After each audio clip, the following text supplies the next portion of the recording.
तो hello guys, आज हम फिर से आपको एक नई वीडियो लेकर आए हैं। तो उसमें आपको बताएंगे कि आपको कौन सी बुक लेनी है। इंग्लिश क्लास 12, अगर आप क्लास 12 में पढ़ते तो इंग्लिश में कौन सी बुक ले सकते हैं।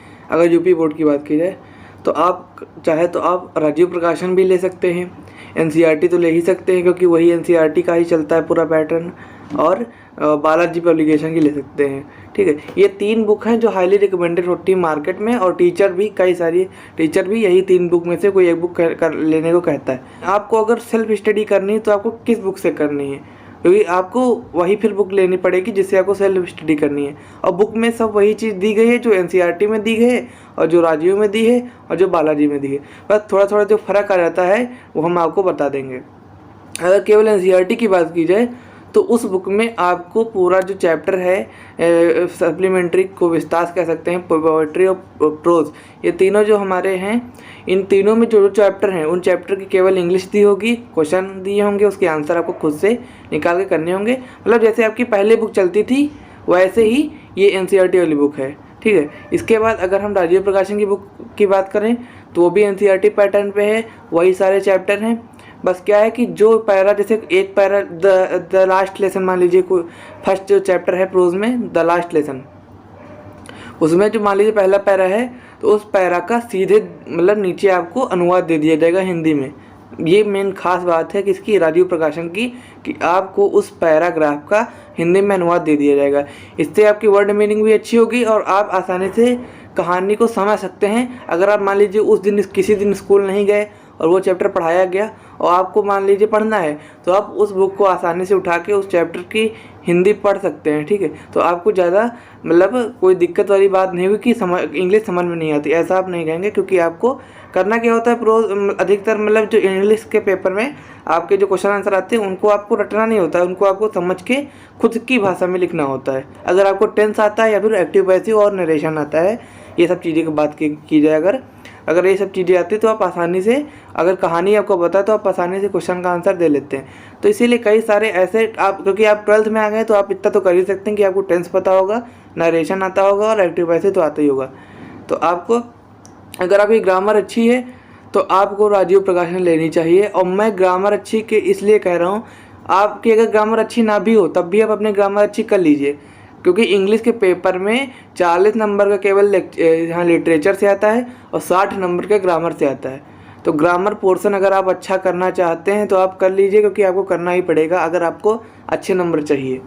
तो आपको ग्रामर अगर अच्छी कर लेंगे तो आपका क्या होगा, इधर आपको क्वेश्चन आंसर याद नहीं करने पड़ेंगे, रटने नहीं पड़ेंगे, क्योंकि आपको स्टोरी पता होगी, आप खुद से ट्रांसलेट करके उसको इंग्लिश में अपनी भाषा में लिख देंगे।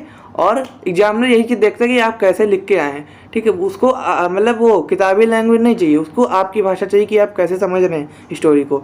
तो इसीलिए मैं अगर रिकमेंड करूँगा तो इन तीनों बुक में से, बालाजी में से या फिर राजीव में से और इधर ये एनसीईआरटी में से, इन तीनों बुक में से मैं सबसे पहले अगर रिकमेंड करूँगा तो राजीव प्रकाशन की है।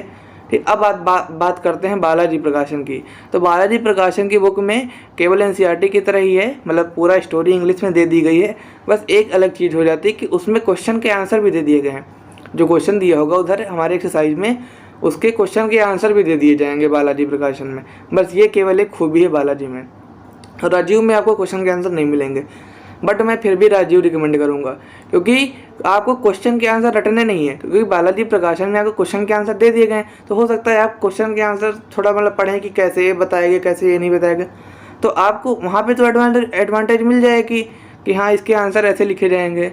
बट अगर आप पूरी स्टोरी अच्छे से पढ़ेंगे ना, तो कहीं से भी कोई भी क्वेश्चन उठ के आ जाए, बालाजी प्रकाशन मान लीजिए 5 क्वेश्चन दिए गए हैं, आपने वही 5 क्वेश्चन के आंसर पता है, तो आप पूरी स्टोरी बार बार नहीं पढ़ेंगे, सीधे क्वेश्चन आंसर पे आएंगे। लेकिन अगर आप राजीव लेंगे ना तो आप क्या करेंगे, पूरी स्टोरी पढ़ेंगे। और अगर आपको पूरी स्टोरी अच्छे से पता होती है ना, तो कहीं से भी क्वेश्चन आ जाए, आपको मतलब एकदम अंदर से कॉन्फिडेंस रहता है कि कोई भी क्वेश्चन आ जाए इस चैप्टर से, पूरी बुक से भी कोई भी क्वेश्चन आ जाए, मैं क्वेश्चन का आंसर दे लूँगा।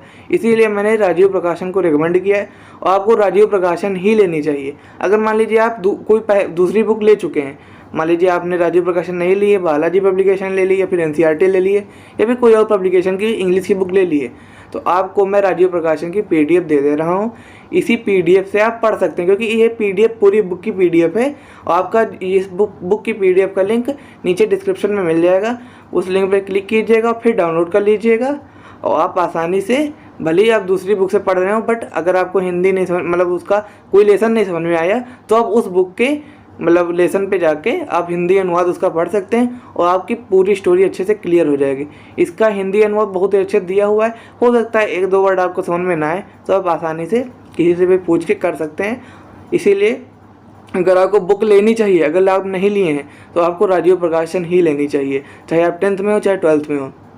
और अगर आपने ले ली है, मान ली किसी बालाजी की ले ली, NCERT की ले ली, तो आप राजीव प्रकाशन की ये PDF देख सकते हैं और ले लें। यहाँ पे आप हिंदी अनुवाद देख सकते हैं। और कोई भी बुक अच्छी बुरी नहीं होती, बट उसकी क्वालिटीज थोड़ा मैटर करती हैं, तो मैं राजीव प्रकाशन को ज़्यादा प्रेफर करूँगा।